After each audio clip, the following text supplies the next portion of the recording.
So if you want to get started using language models instead of using ChatGPT all the time, what you're going to want to do is open your browser, come to LMStudio.ai, and then if you're on a Mac, which I recommend you do be, M1 Series Plus, you just click here. This also works for Windows though.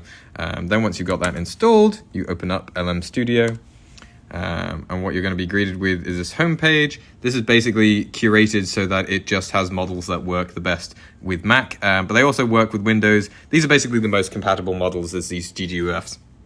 You're going to scroll down, you're going to see Phi-2. Phi-2 is basically compatible with any modern bit of hardware. You'll see two options, 4K and 6K. You're going to want to go for 6K because it's smarter. It's a little bit more demanding, but it's worth it. And then you're going to go to the chat section up here. You're going to load Phi-2. If you're on Apple, you want to make sure that you've got over here, use Apple Metal GPU. And then, yeah, you can just start talking to it as if it's ChatGPT.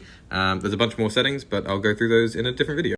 So if you've been into large language models for some time, then you're always looking for like the strongest one that's going to fit within your hardware. For a lot of people, that's like 7 billion parameters. But the problem is that there's a lot of money involved in LMs. And so there's lots of people cheating on the benchmarks just to make their model look better and get more venture capitalist funding.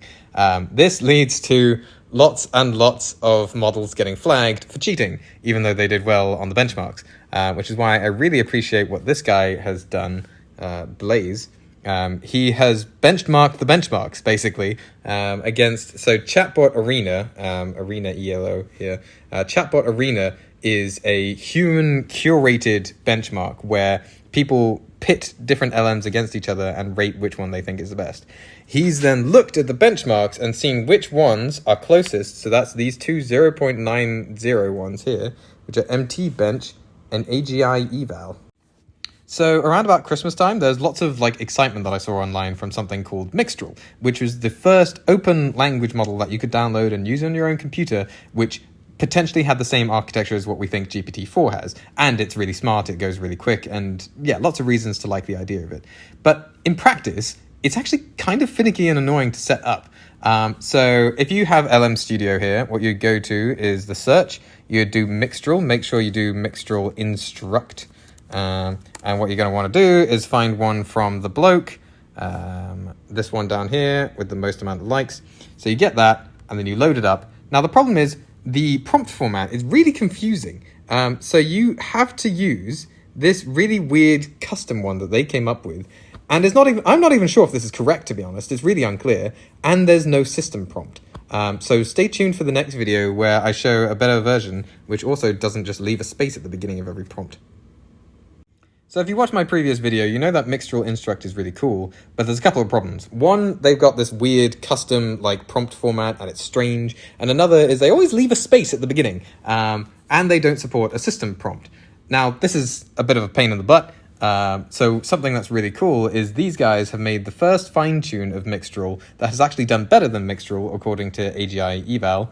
AGI Eval being one of the only benchmarks you can trust. I made a previous video on why that is.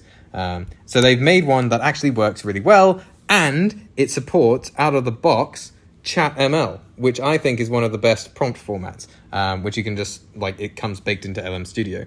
So what you're going to want to do is you want to go to the search bar, if this will load, search bar, then you want to search this exact name, then you want to set up ChatML, and then you can just start chatting to it as if you're talking to normal ChatGPT with instructions and everything. So I love LM Studio. All my videos are in LM Studio. But I do have one gripe with it, which is actually quite annoying. So by default, the models don't necessarily load up their correct chat templates. So if I want to do for News Hermes to Mixtral, it actually is ChatML, but that doesn't come automatically. You actually have to figure that out yourself and like set it up yourself. So if you want to figure out, like, you've just downloaded a new model, what prompt format does it use? What you do is you come over here, you click on My Models, then you find the model that you're looking for. So for me, it's News Hermes 2 Mixtral. You click on this little eye over here, and then you do Model Card. So you get taken to Hugging Face, and what you're going to do is just Control F, and you're going to write Format, and it will tell you, usually on the page somewhere, prompt format. You're going to click on that, or you're going to find it, or whatever, and it should tell you. So here, it tells you that News Hermes 2 uses ChatML, which is great. So now you just go into the chat and set that. So there's this really great post on the local llama subreddit. I definitely recommend reading the whole thing if you're into LMs.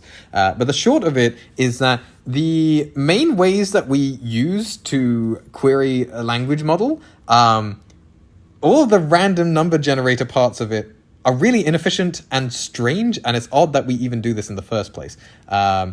This guy, kind of cognizant, came up with this idea for min-p sampling, which in short, for something like Mixtral and all future models, is going to be really important and queries it a lot better.